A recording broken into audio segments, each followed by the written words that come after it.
নামমাত্র তেলে আজকে তোমাদের সাথে দই পরোটার একটা রেসিপি শেয়ার করব। একদম ভিন্ন পদ্ধতিতে আজকে তোমাদের সাথে শেয়ার করব অসংখ্য লেয়ারযুক্ত এই পরোটা কিভাবে তৈরি করছি। ছোট্ট ভিডিও শুরু থেকে শেষ পর্যন্ত আমার সাথেই থাকো। আর যারা আমার চ্যানেলে নতুন আছো প্লিজ চ্যানেলটা সাবস্ক্রাইব করে পাশে থাকা বেল আইকনে ক্লিক করে দিও, আর ভিডিওতে একটা লাইক দিতে ভুলো না।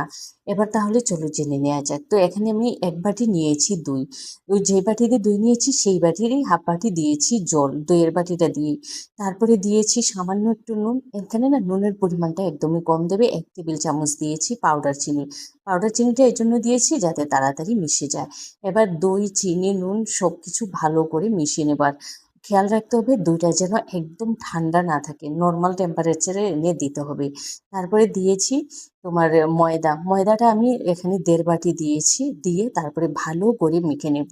এই ডোটা না একটু সফট হবে, একদম হার্ড ডো তৈরি করবে না। তারপরে ডোটা মেখে নেওয়ার পরে এখানে আবারও তেল দিয়ে একটু আবারও ভালো করে মেখে এবার রুটিবেলার চাটুতে নিয়ে ভালো করে মেখে নিয়েছি। তোমরা দেখতে পাচ্ছ একটা সফট ডো তৈরি হয়েছে। এবার ডোটা থেকে আমি লেচি কেটে নেব। লেচি কেটে নিয়ে এগুলোকে ভালো করে আমি লেচিগুলো থেকে একটা রুটি তৈরি করে নেব। রুটিটা গোল হতে হবে এমন কোনো দরকার নেই। রুটিটাকে ভালো করে আমি বেলে নিয়েছি একদম পাতলা করে, যতটা সম্ভব চেষ্টা করবে রুটিটাকে পাতলা করে বেলে নিতে। এবার চারপাশে না আমি 8 পিস করে এভাবে কেটে নিয়েছি। তোমরা তোমাদের পছন্দ মতো কিন্তু কেটে নিতে পারবে। এবার ওই যে মাঝখানটা কিন্তু আমি কাটিনি, মাঝখানটার মধ্যে এই লেচিগুলো পার্টগুলোকে নিয়ে জয়েন করে দিয়ে তা আবারও হাত দিয়ে ভালো করে মিশিয়ে দিয়েছি।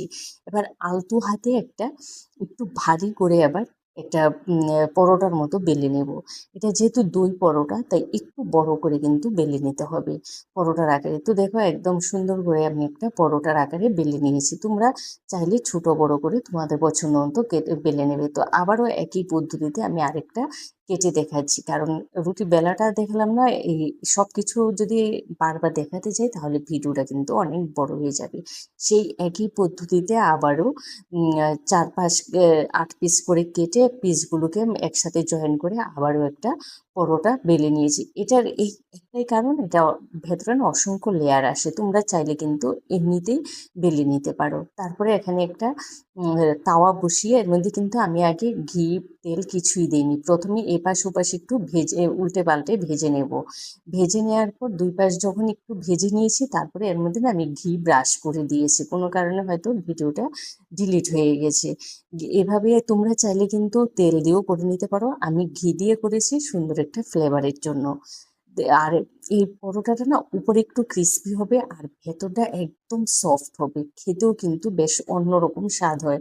তোমরা এটা যে কোনো তোমরা অফিস সকালের জলখাবার বা টিফিনে কিন্তু দিতে পারো একদম সহজ পদ্ধতিতে। আর এটা ভীষণ সফট হয়, তাই তোমরা এটা বানিয়ে কিন্তু অনায়াসে রেখেও দিতে পারো।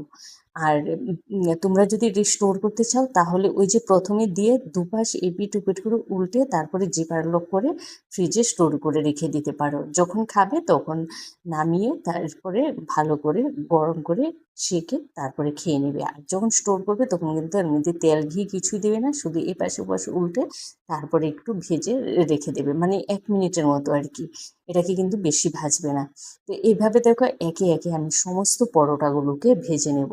তোমরা দেখতেই পাচ্ছ পরোটাগুলো একদম ফুলে ফুলে উঠেছে আর একটু লাল লাল করে ভেজে নিয়েছি।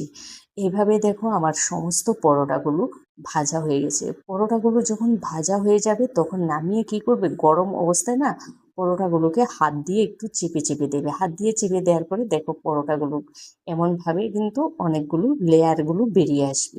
এই কাজটা করবে, দেখতে ভালো লাগে এই জন্য, খেতে কিন্তু দুর্দান্ত হয়। তোমরা দেখতেই পাচ্ছ যখন আমি হাত দিয়ে একটু চেপে চেপে দিয়েছি অসংখ্য লেয়ার কিন্তু বেরিয়ে এসেছে। আমি তোমাদের হাত দিয়ে দেখাচ্ছি, যদিও গরম হাতে ধরা যাচ্ছে না তাও তোমাদের দেখিয়ে দিচ্ছি কি সুন্দর কিন্তু লেয়ারগুলো বেরিয়েছে, একদম সফট গেছে। ভালো থেকো, সুস্থ থেকো, টাটা।